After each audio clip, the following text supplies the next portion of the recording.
Hey Reddit. Throwaway because, well, you'll understand soon. I never thought I'd be that guy typing out one of those stories. But here we are. I, 32M, have been married to my wife, Renee, 35F, for 4 years. We met at a friend's barbecue, sparks flew, whirlwind romance, and 6 months later we were already living together.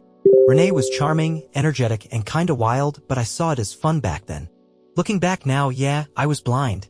She had an ex-husband, Tom, 38M, who she always said was a manipulative narcissist and borderline abusive.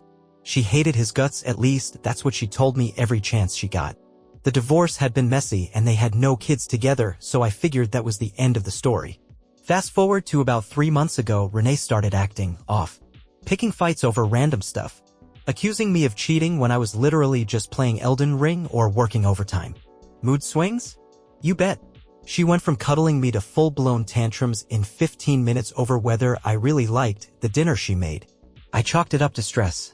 Her job was demanding and she always claimed her boss was gaslighting her. But then she started staying out late girls' nights that kept getting longer and vaguer. One night she didn't come home at all and claimed she crashed at Sam's because she was too drunk to drive. I called Sam the next morning. Sam said she hadn't seen Renee in weeks. I confronted Renee about it. She screamed at me, actual hysterics. Accused me of being controlling, insecure, said I was just like Tom. That was the first time she brought him up in months. Something clicked in my head. So I started digging. Okay, Reddit, buckle up because this is where the mask really starts to slip. After the whole crashed at Sam's lie and Sam telling me she hadn't seen Renee in weeks, I knew I had to stop playing dumb. I wasn't gonna go full paranoia mode, but I was gonna get smart. So I did what any suspicious husband with half a brain and a fully charged phone would do. I checked the location history on our shared iCloud account. Boom. The night she crashed at Sam's, she was at an address in the suburbs, an apartment complex. Not Sam's place. Not anywhere near it. I looked up the address. Guess who lived there? Tom. Her ex-husband. But I didn't say anything yet. I needed more. I started checking our phone records. Lots of long calls to an unsaved number. Yep, you guessed it, Tom again. Sometimes for over an hour. Almost always during the day when I was at work. Still, I held back. Instead of blowing up, I got methodical.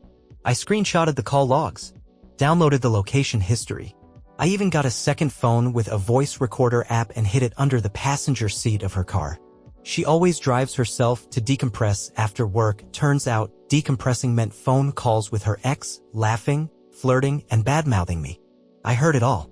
She told him I was boring, that I never make her feel alive, and I quote, "He still doesn't know you were in our bed last week." Our bed. The one I sleep in. The one I bought. I wanted to smash the world. But I played it cool. Because now, this wasn't about emotions anymore, it was strategy. That week, I installed a hidden camera in the living room and a voice recorder in our bedroom. I told her I was going on a work trip the next weekend, totally fake. I stayed at a friend's place nearby. Guess who showed up that night? Tom. Wearing a hoodie. Bringing wine. Acting like he owned the place. They sat on my couch, drank my wine, and by the sounds of it, they didn't stop there. I watched the footage in silence. I didn't cry. I didn't scream. I just took notes. Because at this point, I wasn't just her husband anymore. I was the trap she didn't know she walked into. So, quick recap, my wife, Renee, is sneaking around with her ex-husband Tom, bringing him into my house, drinking my wine, and sleeping in our bed while I go on a work trip. But joke's on her, I never left.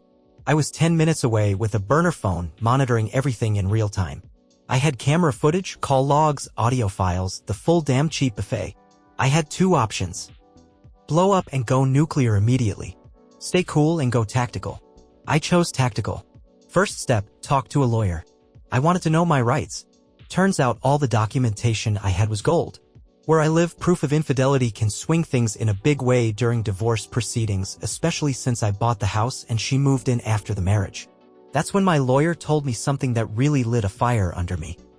You keep gathering proof. Let her hang herself with her own lies. So I did. I started treating her like everything was normal. Smiling. Making her breakfast. Acting like I was oblivious. She started getting bolder, more smug. You know that gross confidence cheaters get when they think they've got you wrapped? Yeah, that. She even started weaponizing the gaslighting. You've been so paranoid lately. It's unattractive. I think you're projecting something. Are you cheating on me? You're lucky I haven't left yet.